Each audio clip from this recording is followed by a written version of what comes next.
the last video for now. This is the top 19 of 2019. If you have been following, thank you very much. I appreciate all the views. If you are new to this, I will start off by saying every video, or all of these reviews, all these lists, reviews, whatever, I only review albums I own. So if you don't see something on the list, it's either because I didn't like it enough, or I just don't have it yet.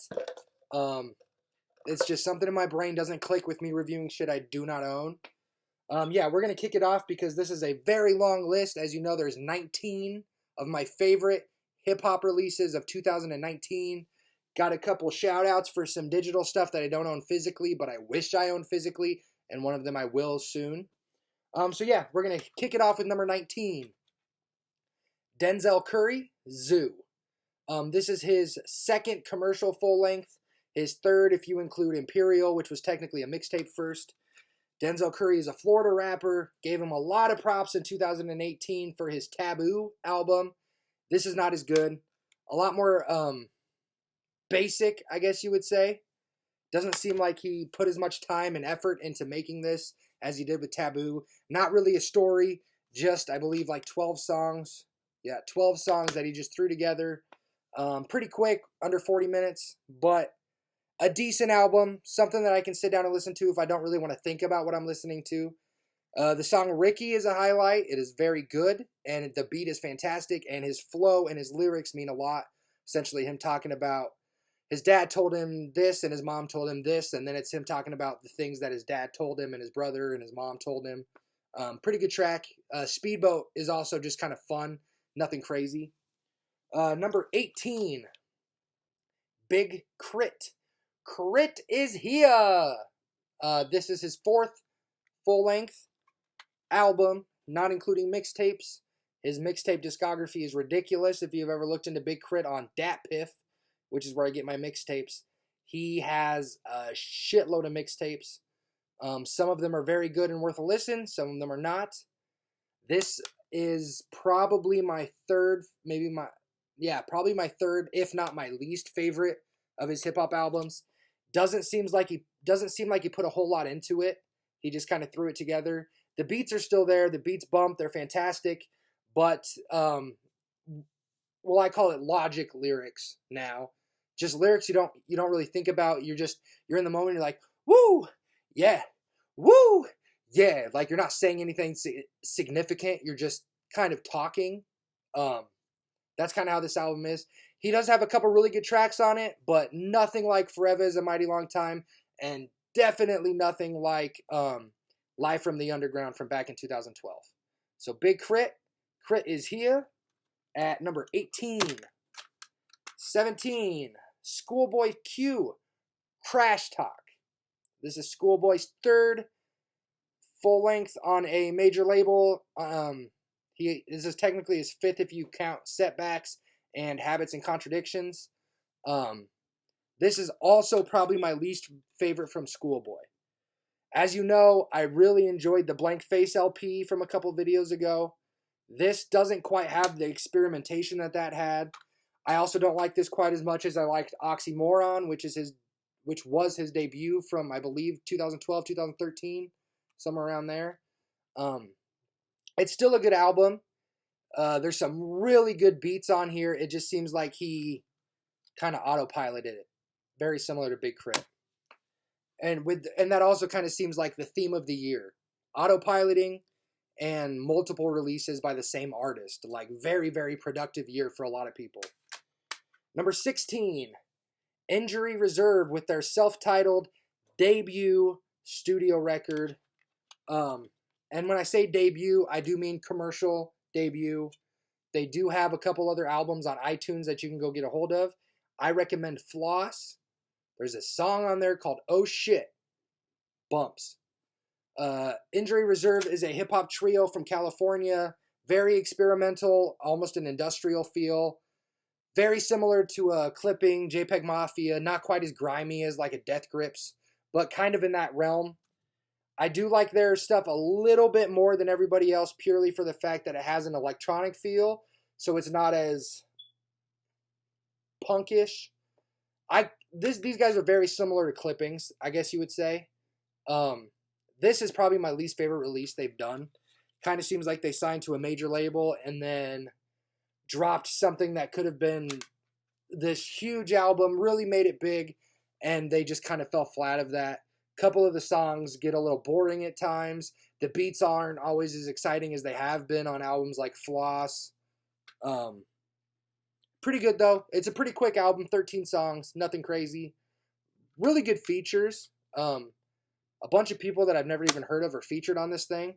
And I believe they have JPEG Mafia either on a feature. No, Freddie Gibbs and JPEG Mafia. Yeah, they've got JPEG on a chorus, and he does a fantastic job on hooks. And then they've got a really, really, really fucking good feature from Freddie Gibbs on one of the tracks. Check that out. Injury Reserve, self-titled. Number 15, another relatively unknown hip-hop artist. This is Quelle Chris with Guns. I don't remember where this guy is from, but he is very productive. He has done a lot of stuff in the underground hip-hop community, kind of in the vein of a Billy Woods and A$AP Rock, a new Earl Sweatshirt, kind of just somebody that you kind of got to dig into what he's saying. Open Mike Eagle is who I was thinking of. This album's actually really good. As you can tell, it kind of centers around gang violence and racism in America. He sings a little bit too much. I kind of have the same problem with this as I had with Open Mike Eagle's Brick Body Kid Still Daydream, as far as it seems like he's putting more of an R&B singing stance, where if he just rapped, it would be a little bit better. Still a really good album, released on Mellow Music, which, as you know, I love Mellow Music Group. Quelle Chris, Guns, and number 15. Number 14, one of my favorite rappers, and very productive this year. This is Chris Orrick with The Lasso on Beats, and the album is titled I Read That I Was Dead. Chris Orrick is a very productive MC. If you watch my 2015 video, he had my favorite album of the year under his old alias Red Pill. The Lasso is a new beat maker, MC, or not MC, producer. Kind of has an electronic vibe, very similar to I want to say LP, but not quite to that level, vibe to his beats. Chris Orrick doesn't really match up with the beats very well on this, in my opinion. Kind of seems like Chris is trying to keep up, but the beat just doesn't want to do what Chris wants it to do, if that makes sense. Chris Orrick is known for rapping really well on top of like Apollo Brown beats, like he did with Ugly Heroes. Even he's hopped on top of Quelle Chris beats before. This is just kind of a disappointment. I've only listened to it once, so I don't have a final verdict on it. But from where I stand right now, this it was good, but it's not something that I'm going to search for in his discography to listen to. Chris Orrick and The Lasso, I Read That I Was Dead, at number 14. Number 13 is kind of a surprise album. I didn't think I'd like this album as much as I did, because both of these artists are kind of known to be underwhelming, in my opinion. And so when they came out with this, I bought it purely because I like supporting the music and I like these artists. But I was very pleasantly surprised with the album. I'm talking about Blue and Ono with A Long Red Hot Los Angeles Summer Night. Blue is a rapper. Don't remember where he's from. I want to say Detroit or Chicago, but I'm definitely wrong, I think. Ono is a rapper producer. You may remember his name from when I did the Gangrene in 2010, 2012. Ono is also the little brother of Madlib, who will also make a feature in this video and has been featured multiple times. Did a fantastic album with MF Doom called Mad Villainy, if you're interested. This is a very good album. I mean, comparatively to the rest of their work, this is probably my favorite thing either guy has done, including Gangrene stuff. I probably like this a little bit more than some of Ono's Gangrene stuff.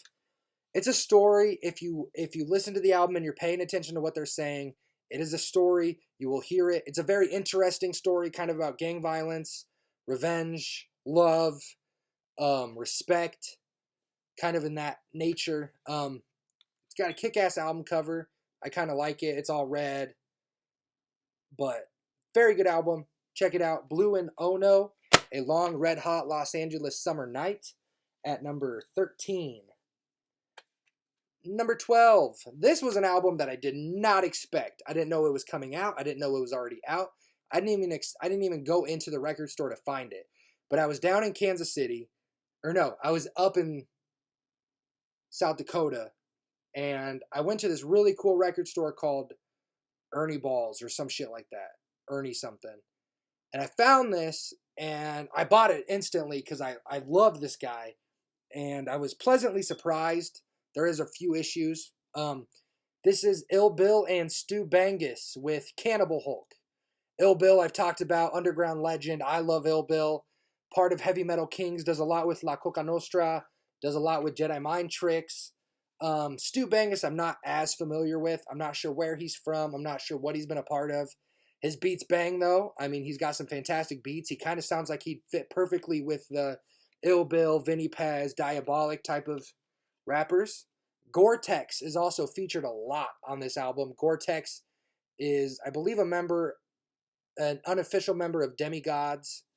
But this album's better than I thought. It's essentially an EP or a mini album. I mean, it's about 20, 30 minutes, somewhere along there. There's like 10 songs, but a lot of Gore-Tex features. You've got a Vinny Paz and a Slain feature, and as you know, anything Vinny's on, I'm always down to listen to. Ill Bill does a really good job. Very cartoonish, very animated. You can visualize what he is saying when he's talking about it, which is awesome. Yeah, good record.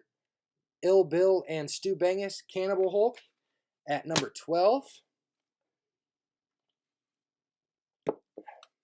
Number 11, another album that I was looking forward to hearing and pleasantly surprised with how well it turned out. That is Malibu Ken with their self-titled debut record. Malibu Ken is a hip-hop duo consisting of A$AP Rock, the underground legend. Everybody knows A$AP Rock, especially after his 2012 Skeleton. He's also a part of Hail Mary Mallon, Signed to Rhymesayers. And it's A$AP Rock teamed up with Tobacco on beats. If you don't know anything about Tobacco, he is the main composer, songwriter, singer for Black Moth Super Rainbow, which is an experimental techno pop band. I don't know how to explain it. One of my buddies said it the best. He said, Black Moth Super Rainbow is like watching a 70s or 80s gym video while on acid. I mean, it makes total sense once you listen to their music. I've been a big fan of Black Moth for a long time. I've been a fan of A$AP for a long time. I heard about this collab and I was very excited, and I was very happy with this album. Right about 8, 9, 10 songs, somewhere around there. So it doesn't take a long time to listen to it, and it is very enjoyable. One of the best of the year. A$AP does a fantastic job with his words, painting pictures. He even lets Tobacco get in on some of the hooks with his vocoder, which is his main instrument that he uses with Black Moth Super Rainbow. So I was really excited to hear almost a Black Moth vibe on a lot of these beats. And these beats are definitely not your normal hip-hop beats. They're a little experimental. It's not going to be your basic boom bap or your basic beat that somebody like A$AP would normally rap on top of, especially considering the fact that A$AP makes his own beats most of the time. Very good album. Malibu Ken, self-titled, coming in at number 11. Top 10. Let me take a drink. Tonight, we are drinking 211, a.k.a. Steel Reserve. I'm a cheap bastard. Beer is beer. Number 10. Czarface and Ghostface Killah. Czarface meets Ghostface. Almost a sequel to the Czarface meets Metalface from 2018. As you know, I'm a big Ghostface fan. Really liked his album he did with Bad Bad Not Good back in like 15, I believe. I was very excited when I heard about this. Again, I was not disappointed. Ghostface goes on to kill it. Czarface, as you know, is a hip-hop trio consisting of 7L and Esoteric with Inspector Deck from Wu-Tang. So a Ghostface, who's also from Wu-Tang collab. makes a whole lot of sense. I don't like this quite as much as I liked the Doom album, but I prefer Doom to Ghostface, so that kind of makes sense. Anybody that's not a big fan of MF Doom will like this album better, so give it a listen. Czarface and Ghostface Killah. Czarface meets Ghostface at number 10. Number 9. This album was originally on my hope to get list, and then I got it. And I listened to it, a little disappointed, but it's still a fantastic record. Sean Price and Small Professor with 86 Witness. Sean Price I've talked about a lot. He's an underground legend, did a lot of stuff with Jedi Mind Tricks.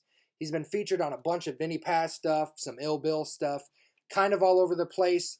His record, Mike Tyson, is still one of my top 5 records I'm trying to get my hands on.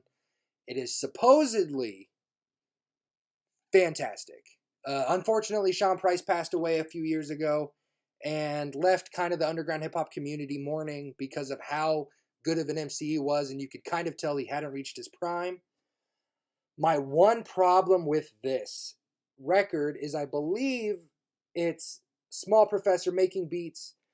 There's a whole bunch of features, and then he just picked Sean Price verses and threw them on top of it. I don't think it, because this was a posthumous release, but I don't think Sean Price and Small Professor had got together at some point and put these songs together. I think it was more Small Professor had these beats, had people rap on them, and then he found verses that Sean Price had never used and put those on top of them as well. Sean Price is still one fucking hell of an MC, makes the whole thing worth it. It is fantastic. Give it a listen. Sean Price and Small Professor, 86 Witness. Number 8, Danny Brown. You know what I'm saying? You know what I'm saying? All one word. You know what I'm saying? Danny Brown, I've talked about a lot. Detroit MC. His album Atrocity Exhibition back in 2016 or 17 was one of the best records I'd ever heard. Blew me away. Very dark, very pessimistic, and especially coming from his album Old, which came after XXX, aka 30. I didn't know what way he was going to go. I was kind of hoping he would stay in the dark, pessimistic, brooding feel to it type of album. If you can't tell by the album cover, he does not. This is a lot more bright. This is a lot more positive. Kind of doesn't seem like he's falling down the downward spiral like he was at one point. It is still one fucking hell of a record. Danny Brown is one of my favorite MCs in the game right now. His voice is very strange. It's me, like his fucking high-ass voice. It's very, very weird, but it's so worth it when you pick up the lyrics and you read what he is saying. He's saying some sweet fucking shit. A lot of the time, it's mainly about fucking chicks and smoking weed, but he does it in ways that nobody else does it. Really good record. Some of my favorite beats Danny has ever been on top of. This is completely bass-ackwards. No? Alright. It's a reference to a hip-hop song. I'll move on. This is completely ass-backwards from Atrocity Exhibition, where Atrocity Exhibition was very dark. The beats were strange. They had a certain mood to them. This is very positive. It's very uplifting. Not uplifting. It's a Danny Brown album. But very almost poppy in a way. There's a fucking sweet JPEG Mafia verse on this as well, and a hook. Plus, Blood Orange has a really good album on here too. Yeah, Danny Brown, you know what I'm saying? Popping in at number 8. Number 7, my probably new favorite MC ever since I heard him. Coming in, Billy Woods, Terror Management. Billy Woods is a New York MC, very, very popular in the underground. One of those wordsmiths that, I've said it before, Anthony Fantano has said it, I almost get as much enjoyment out of just sitting down as reading his lyrics. Very political. Everything he is saying doesn't make sense all the time, but if you sit down and get the words in front of you. A lot of the time you can figure it out. Released on Backwoods Studios, which is his record label. Not actually my favorite Billy Woods record, even from 2019. My favorite is one of the shoutouts. Unfortunately, I have the vinyl ordered. I'm waiting for the vinyl to get here. The CD isn't getting released till like mid to late April, so I can't even get my hands on the CD yet. But my favorite Billy Woods release is not this. We'll get to that in a little bit. Billy Woods Terror Management, coming in at number 7. Number 6, I said he'd be on this list twice. Chris Orrick with Out to Sea. Said a lot about Chris Orrick. This is his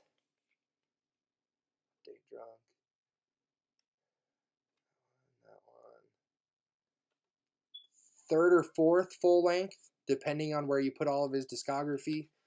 Mellow Music Group released it.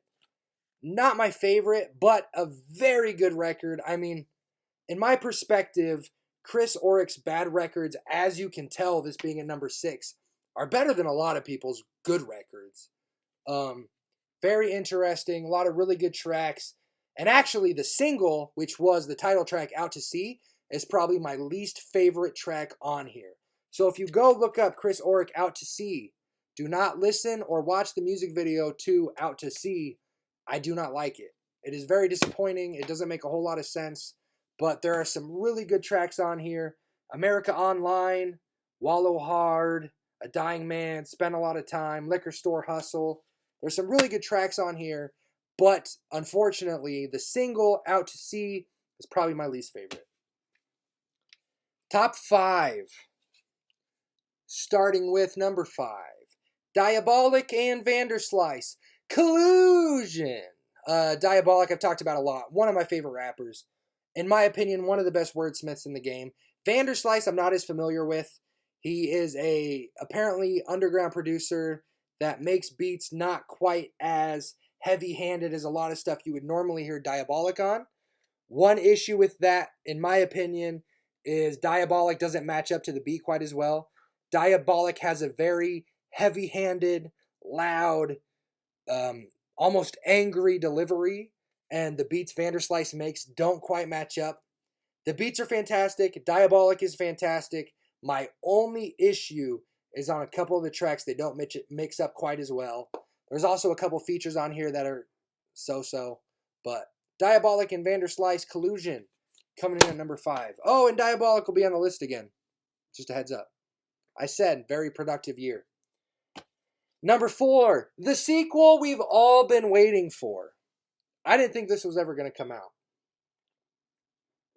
And it did. And they did it again. And it's still fucking good. It's not as good as the first time, but it's still fucking good. Freddie Gibbs and Madlib with their sophomore record, Bandana. If you remember from 16 or 14 or something like that, they released Pinata, my favorite record of the year, one of my favorite of the decade. It was fantastic. This is their sophomore one together, and do not get me wrong, it's fucking good. It's so good. In fact, it is so good, you could almost start with Pinata and go to Bandana and not even hear a difference between the two. The only reason it's not quite as good is because, A, Freddie Gibbs isn't quite as angry on this as he was on Bandana. If you remember, on Bandana, he had the song Real, which was just a straight Jeezy diss. The whole track was him just going at Jeezy. He doesn't have a track like that on here. This is more laid back. This is more of a, it feels almost like a love album, but it's not that. But that's just kind of the feeling you get from it. Really good features on here as well. Pusha T comes in with a dope feature on Palmolive along with Killer Mike from Run the Jewels, which is fantastic. Anderson .Paak. What the fuck? Okay, real quick. Whose problem is it that nobody told me about this dude? Anderson .Paak, whatever, came out of fucking nowhere and is just blowing up my feature list. He's got my favorite feature again this year. What the fuck? He's so good. His voice is fantastic. And like, His bars are good. It's not even just his singing. His bars are good. Like, he's an interesting rapper. Anyway, sorry, back to this. You do see Freddie switching it up a little bit more with his flow. It's not all like, da da da da da da da da da, you know, kind of like that really classic Freddie Gibbs flow that he always does. You hear him kind of splitting words, doing triplets, doubling stuff up. Very interesting. The beats also aren't quite as good as they were on Pinata, but it is close. Freddie Gibbs and Madlib-Bandana, number 4. Number 3, probably my surprise album of the year. I knew I'd like this album, but I didn't know I'd like it this much. Like, I'm still constantly listening to this, and for good reason. Number 3, Joell Ortiz-Monday. Joell Ortiz is a rapper from Brooklyn, one quarter of the hip-hop quartet of Slaughterhouse, along with Joe Budden, Crooked I, a.k.a. King Crooked, and Royce da 5'9". Joell Ortiz, after this album, is probably my favorite rapper from the group, which I couldn't say very often at first. Now I can say it, because this album is that good. Monday is exactly what it sounds like. If you know anything about, like, the I Hate Monday song by somebody a long time ago, back in the 80s, Monday is always kind of known as that day that nobody fucking enjoys. And that kind of gives you the basis for the feeling of this whole album. This whole album is just fuck Mondays. And that's kind of how he does it. He starts out with the second song after the intro. The second song, which is called Captain. And it's just one long 48, 60 bar verse. And he kills it on the verse. And there's a lot of wordplay. At one point he says, I couldn't Spotify something, which is fantastic. And then another point he says, none of these rappers sound cloudy. And it's just wordplay after wordplay after wordplay. Joel kills this album. The beats are banging. This is better than the album he did with Apollo Brown last year. And that album was fucking good. I love Apollo Brown. This is better. There's a song called Anxiety on here, which is fantastic. The song Learn You, featuring Big K.R.I.T, which is all about him learning more about his kids, is fantastic. Screens, about hating on phones and television. Really good album. Not reported enough. I haven't heard anybody talk about this record. It should be better. There should be more people talking about it because it's just that good. Joell Ortiz, Monday at number 3. Number 2. Oh, I didn't think this album would be as good as it is. Everybody told me it was, and I doubted them, and I feel so bad for doubting them because it is that good. Number 2, Tyler the Creator, Igor, whatever. Tyler the Creator, as you know, is a rapper from California. Big in the, never really underground even, big in the popular scene. Always kind of a shock rapper in my opinion. Had Goblin released in 2011, Wolf in 2013, Cherry Bomb in 15, and then he came out with Scumfuck Flower Boy in 17, which was whoosh, like just way over my head. I mean, Goblin and Wolf were very adolescent, almost immature records. Cherry Bomb was him trying to do something experimental, but it didn't quite work out well. And then Scumfuck Flower Boy came out, and he kind of blew hip-hop fans away. We didn't know what to do with it, because it was just so mature for something for him to do. I mean, every song on that is fantastic. It's still, to this day, one of my favorite releases. And then he came out with this. This is not a hip-hop record, very similar to Awaken My Love, or whatever else. Very similar to Awaken My Love. Oh, Mac Miller is what I was saying. Very similar to Divine Feminine or Awaken My Love. A rapper almost turned R&B singer. Tyler pulls it off so well. This is a breakup album, essentially. If you listen to it from front to back, very heartbreaking, fantastic. Won the Grammy for Best Hip Hop Album. Good for Tyler. Nobody deserved it more than him. This album was so good. And, I mean, things that everybody else hated on this album, I loved. I mean, it's just that good. It's fantastic. Tyler the Creator, Igor at number 2. Which leaves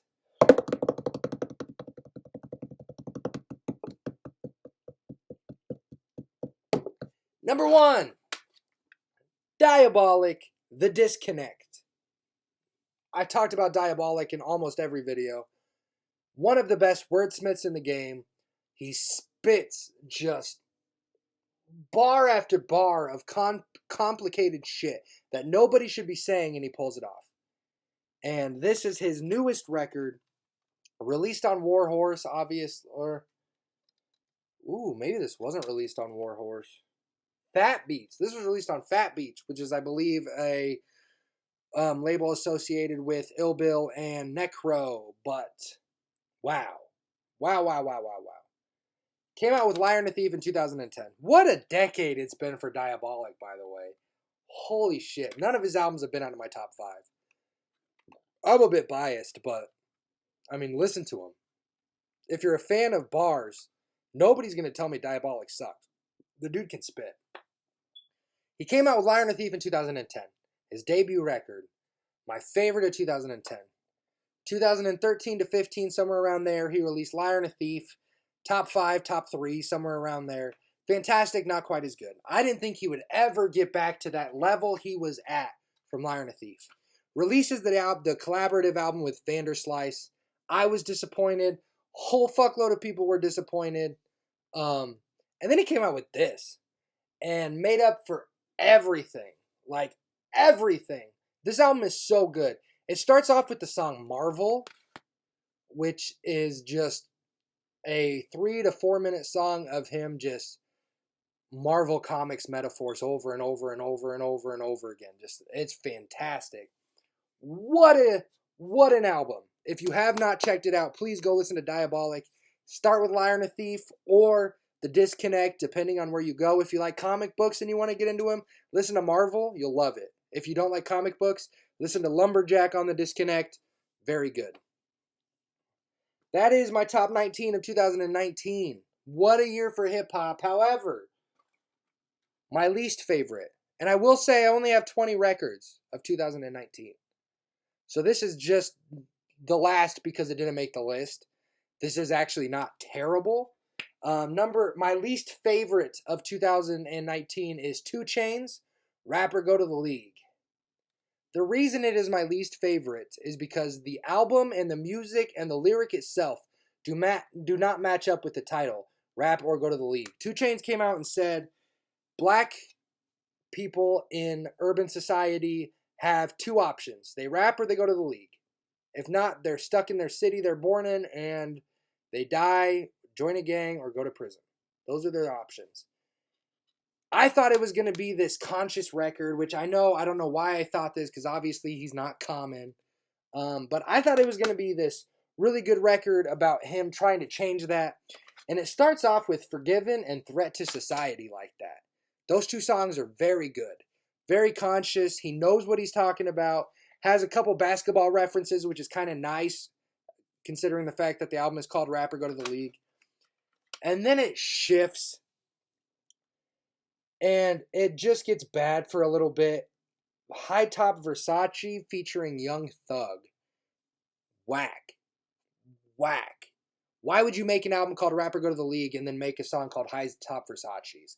I get it. He has to have his album single. He has to have the album that pops. He has to have that radio song. I get it. And then he follows it up with Whip by Travis Scott. What the fuck? Like, what the fuck? There's no need to add all of these other songs when your album concept is that good. It's such a good concept that I just wish 2 Chainz would have focused more on what the album was about and not so much about making sure he had that song that the radios could play. All in all, however, it's probably my favorite 2 Chainz release. He does have some very good songs on here. There's a dope Kendrick verse on Mama I Hit a Lick. Ariana Grande even makes a really cool feature on Rule the World. But not the worst thing I've ever heard from a 2 Chainz record. So it is, and it's probably my favorite by 2 Chainz. It just happens to be 20. Honestly, if I had another record, this probably wouldn't be last, depending on the record. I don't know. Shoutouts. Earl Sweatshirt released an EP in 2019 called Feet of Clay. It is so good. I bought it on iTunes. It probably won't get released physically. When stuff like that happens, I just buy it digitally. Didn't feel right including it, so I'm just throwing him a shout out. Earl continues to progress. I don't like Feet of Clay as much as some rap songs, or I don't like Shit I Don't Go Outside. It's probably my least favorite commercial thing he's done. But when you consider that his other 3 albums, Doris, I Don't Like Shit I Don't Go Outside, and some rap songs are as good as they are, I don't think that's that bad. Feet of Clay is excellent. If you like Billy Woods, A$AP Rock, if you like weird rappers rapping on top of weird beats, essentially just talking, you will love Feet of Clay by Earl Sweatshirt. The other shout out goes to Billy Woods and Kenny Siegel for Hiding Places. That is the one I was talking about. The CD doesn't get released till mid to late April. The vinyl I have ordered. Hopefully it is on the way. Knock on wood. I'm very excited to get it. Honestly, that's probably in my top 5 of this year. It is so good. Go listen to SpongeBob. Make sure you have the lyrics page up when you listen to it. You will not understand it if you don't. The hook is excellent. The beats Kenny Siegel comes up are so catchy, and yet at the same time they fit so well for a Billy Woods album that it just fits perfectly. It is a fantastic mash up. Go check it out. Billy Woods and Kenny Siegel, Hiding Places. Awards. Let's get to this quickly. Best song, I give to SpongeBob by Billy Woods and Kenny Siegel. However, since I don't have that here, I didn't think that was fair. So physically, my favorite song of the year goes to Malibu Ken for Acid King. Essentially about a murder that happened back in the 80s in New York, consisting of, I can't remember their names, but it's about this dude that sold drugs. Somebody owed him like $50 for the drugs, so he kills him. A$AP does a fantastic job telling the story, building the visual in your head, on top of Tobacco's bombastic yet satisfyingly good beat. Favorite song, Acid King, Malibu Ken. Best verse goes to Diabolic for the song Marvel. The whole song is a verse. I'm telling you, listen to it. Again, you might want to have the lyrics page pulled up because he's saying a lot and he's saying it quickly. And if you don't know Marvel characters, you might miss a couple of them here and there. But it is fantastic. Marvel, Diabolic, best verse. Best hook. You make my earthquake. Oh, yeah. You make my earthquake. I know he sings in falsetto, but if you match up his vocals with the beat, it is so perfect. Especially the "Don't leave, it's my fault." Best hook goes to Tyler for Earthquake. Argue with me on it. Best beat goes to 5200 by ScHoolboy Q. Go check it out. That beat is bonkers crazy.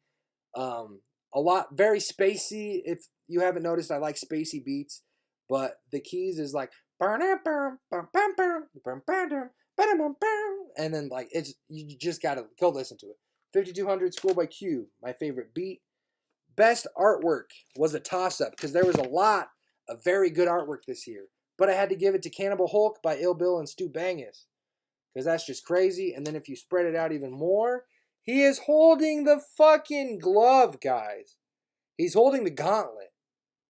It's fucking genius. And if you can't tell, there's a little bit of Thanos still connected. Oh, that's the wrong side. I can't see. Yeah, there's a little Thanos still connected there. Best artwork, Cannibal Hulk by Ill Bill and Stu Bangas. Best feature, I also already said, goes to Anderson .Paak for the song Giannis. Yeah, Giannis on Freddie Gibbs and Madlib's Bandana. Listen to it. He's on the hook and he has a feature at the end of it. Pain all in the blood, shots to the head, snow on the bluff. Like, it gives me chills every time I hear it. It's fantastic. That's it. That is my list. Thanks for watching. I'm sorry, this is almost 40 minutes. Nobody's going to watch this full video except probably me. But thanks for watching if you're still here. If you liked the video, give me a thumbs up. If you did not, give me a thumbs down. But if you give me a thumbs down, tell me in the comments why you didn't like it. As I've said in all my other videos, this is a hobby. I'm not putting money into it right now. If you didn't like the sound quality or the video quality, I'm sorry, even though I'm really not sorry. I hope you guys check this out. In the comments, tell me your top 19 of 2019. Tell me your top 10 or your top 5 of 2019. Tell me some albums that I need to listen to from 2019 that I did not say in this video. I know Vinny Paz had an album called So Above, So Below, something like that, from 2019 that I'm still trying to get my hands on. Tell me some albums I need to listen to. As you know, I'm also a big metal fan. Bing! Drowning the Light. So tell me some metal albums. I'm kind of deciding whether I want to do this with metal as well or do a combo of the two together. I don't know yet. Thanks for watching. I'll probably at some point do a hip-hop collection video because I have a fuckload of hip-hop. I've probably only shown you about 25% of my hip-hop CDs in these videos. So, thanks for watching. I hope you come back again, and we'll see you later.